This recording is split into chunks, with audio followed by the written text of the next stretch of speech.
Welcome to HR nine news. Shri Satyasai జిల్లా గోరంట్ల మండలం కంబలవాండ్లపల్లిలో నివాసం ఉంటున్న వడ్డెర్లు తమ కుల వృత్తిని అతి కష్టం మీద కొనసాగిస్తూ నేటి ఆధునిక ప్రపంచంలో సాంకేతిక పరిజ్ఞానంతో అనేకమైన సులభతరమైన పనులు ఉన్నప్పటికీ తమ కుల వృత్తినే దైవంగా భావించి అత్యంత కష్టంగా ఉన్న సమాజ అభివృద్ధికి తోడ్పడుతూ రాళ్లు కొట్టే పని చేసుకుంటూ జీవనం కొనసాగిస్తూ ఉన్న తరుణంలో రాయల్టీల భారంతో కష్టానికి తగిన ఫలితం దక్కడం లేదు. దాదాపుగా 50 ట్రాక్టర్లు 500 మంది ప్రత్యక్షంగా 200 మంది పరోక్షంగా ఆధారపడ్డారు అని వడ్డెర సోదరులు తమ ఆవేదన వ్యక్తం చేస్తున్నారు.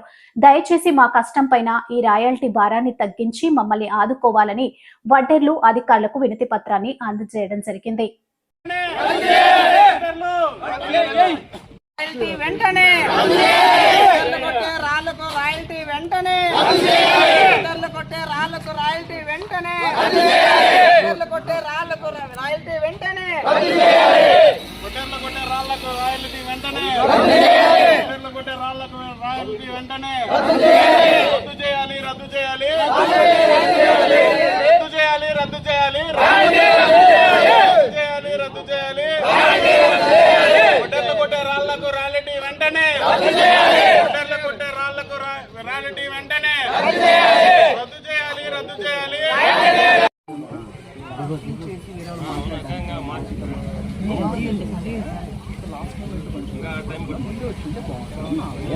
పర్లేదు సార్, ఇంకా రెండు రోజులైనా ఉంటాము.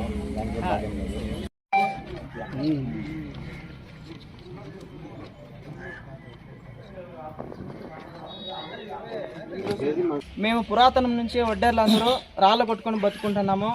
మండలంలో గోరంట్ల మండలంలో కమలవాన్లపల్లి నుంచి కావచ్చు, సీనాపల్లి నుంచి కావచ్చు, బూదివాన్లపల్లి నుంచి కావచ్చు, గోరంట్ నుంచి కరావలపల్లి నుంచి కూడా అందరూ అక్కడ గుట్టలేక పోయి రాళ్ళు కొట్టుకొని జీవం సాగిస్తున్నాము.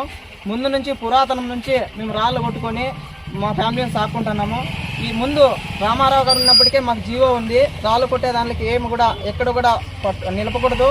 వాళ్ళు పోయి ఎక్కడైనా అమ్ముకోవచ్చు, జీవనాధారం చేసుకోవచ్చు ఉంటే ఈరోజు కొత్తగా ఈ మన కూటమి ప్రభుత్వం వచ్చి మా వాళ్ళకి మీరు ఖచ్చితంగా రాయల్టీ కట్టాల్సిందే, క్యూక్ మీటర్కి వచ్చి 240 రూపాయలు కట్టమంటున్నారు.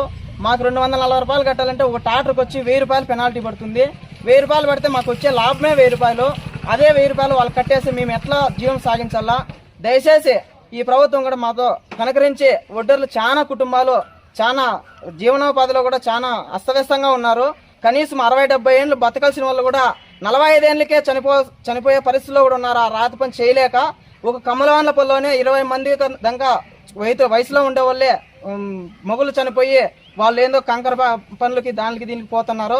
దయచేసి మా మీద వెంటనే అదేం లేకోకుండా మా టాటర్లు సాఫీగా తిరుక్కొని వ్యాపారం చేసుకునేట్టుగా చేయాలని కోరుకుంటూ మా అందరి తరపున మాకు ఖచ్చితంగా ఇప్పుడు న్యాయం చేయాలని కోరుకుంటూ చేయని వేళలో కూడా మేము కలెక్టర్ ఆఫీస్ దగ్గర కూడా వెళ్ళి మా ఫ్యామిలీలందరినీ పోయి మా గోరు వినిపించుకుంటామని చెప్తుంటూ గతంలో ఇంతకుముందు ప్రజాప్రతినిధుల దృష్టికి కానీ అధికారుల దృష్టికి తీసుకు 3 రోజుల నుంచి మా కుల పెద్దలు కూడా చెప్తున్నామన్నా, కానీ వాళ్ళు కూడా ఏం పట్టించుకోలేదు. వాళ్ళు చెప్తే మేము మేడం గారు ఎక్కడో అసెంబ్లీలో ఉన్నారు అని చెప్తున్నారు.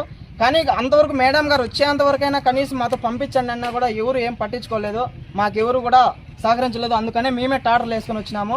ఇంకా ఏం చేయకోకుంటే ఇంకా కలెక్టర్ ఆఫీస్ దగ్గర కూడా మా ఫ్యామిలీని కూడా పిలుచుకొని పోయి మేము మా గోడు వినిపించుకుంటాము. వడ్డర్లకి అలాగే మేము చేసుకుంటున్న గుట్టలకల్లా వాటి సరౌండింగ్లోనే కొన్ని చెక్ పోస్టులను పెట్టడం, మా దగ్గర రాయల్టీ అని వసూలు చేయడం జరుగుతున్నది. ముందుగా ఎన్టీఆర్ గారు ఉన్న గవర్నమెంట్లోనే మాకు ఒక జియో ఇచ్చారు.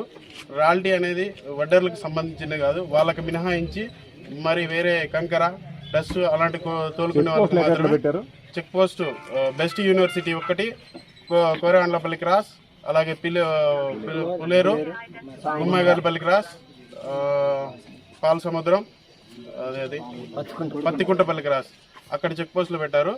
అలాగే మాకు వచ్చిన జీవనాధారంలోనే మా దగ్గరే ఆ భారం అంతా మా దగ్గరే వసూలు చేసుకుంటున్నారు వాళ్ళు.